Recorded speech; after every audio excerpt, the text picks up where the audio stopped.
नमस्कार दोस्तों, आप सभी का स्वागत है आपको अपने YouTube चैनल पर। उत्तर प्रदेश छात्रवृत्ति योजना सत्र 2024-25 के लिए ऑनलाइन आवेदन हो रहे हैं। इसके लिए डिस्क्रिप्शन बॉक्स में आपको एक नवीनीकरण के लिए वीडियो मिल जाएगा, उसको आप देखकर अपना नवीनीकरण कर सकते हैं। तथा नवीन छात्रों यानी कि जो भी किसी भी पाठ्यक्रम में प्रथम वर्ष में प्रवेश लिए हैं, चाहे वह स्नातक के BA BSc BCom में हो, MA MSc MCom में हो, LLB BA LLB B.Ed BCA MCA, किसी भी पाठ्यक्रम में यदि आपने प्रथम वर्ष में प्रवेश लिया है तो इसके लिए आपको नया आवेदन करना है। छात्रवृत्ति के आवेदन के लिए जनरल, OBC, अल्पसंख्यक कैटेगरी के लिए 2 चरण में फॉर्म भरे जाएंगे। ध्यान से सुन लीजिएगा ताकि आगे चलकर वीडियो में आपको सहूलियत हो समझने में। जनरल, OBC और अल्पसंख्यक समुदाय के लिए छात्रवृत्ति के लिए 2 चरणों में आवेदन होंगे। अगर आपने पहले चरण में आवेदन कर दिया है तो दूसरे चरण में आवेदन नहीं करना है। कुछ लोगों के कमेंट रहते हैं, क्या सर सेमेस्टर प्रणाली है तो क्या 2 बार आपको आवेदन करना है? नहीं, आपको केवल 1 वर्ष में 1 बार आवेदन करना है। 2 चरण में आवेदन इसलिए हैं कि जो कुछ पहले फॉर्म भरेंगे उनको पहले छात्रवृत्ति मिल जाएगी, जो बाद में फॉर्म भरेंगे उनको बाद में छात्रवृत्ति मिलेगी।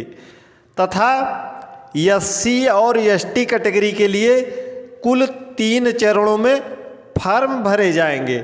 आप जिस भी चरण में पात्र हो जाएंगे उस चरण में आप आवेदन कर सकते हैं।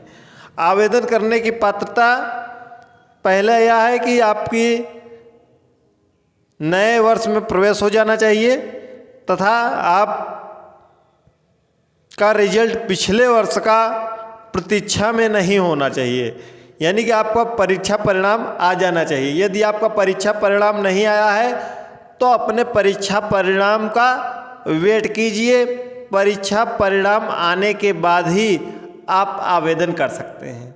एक एक डेट पूरी जानेंगे इस वीडियो में और जानेंगे कि जो कुछ समस्याएं आ रही हैं, जैसे कि आप अपना नवीनीकरण के लिए फॉर्म भर रहे हैं तो VR सॉरी लिख के आ जा रहा है। तो ऐसी कोई कंडीशन है तो कमेंट बॉक्स में हमको बता दीजिएगा कि आपको फॉर्म भरते समय क्या दिक्कत आ रही है, क्योंकि इस समय साइट बहुत अच्छी चल रही है, आप आवेदन कर सकते हैं।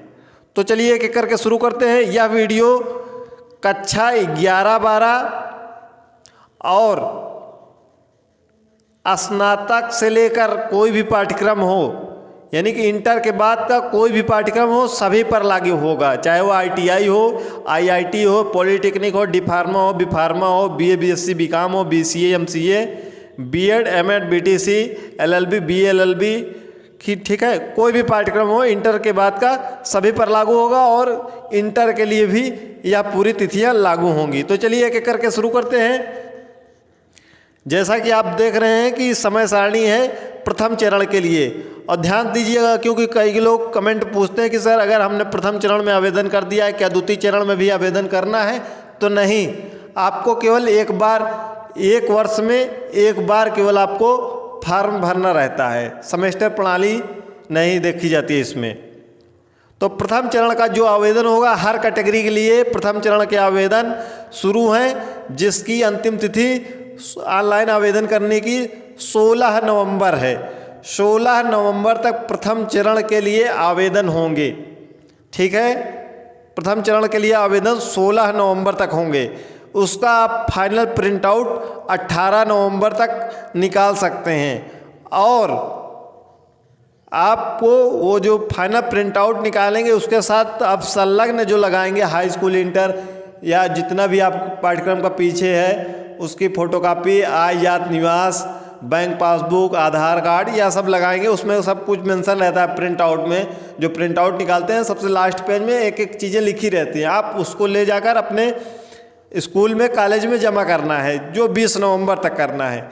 इतने काम आपको करना है। 16 नवंबर तक ऑनलाइन आवेदन कर देना है। 16 नवंबर के पहले पहले, चाहे आप जनरल कैटेगरी से हों, ओबीसी कैटेगरी से हों, अल्पसंख्यक कैटेगरी से हों, एससी कैटेगरी से हों, एसटी कैटेगरी से हों, कोई भी कैटेगरी हो और इंटर लेवल के बाद कोई भी कोर्स हो, तो 16 नवंबर तक आपको हर हाल में आवेदन कर देना है। कोई अगर समस्या आ रही है तो कमेंट बॉक्स में बता दीजिएगा, ताकि उस पर अलग से वीडियो बना दिया जाए। 18 नवंबर तक फाइनल प्रिंट आउट निकाल लेना है और 20 नवंबर तक हर हाल में जमा कर देना है।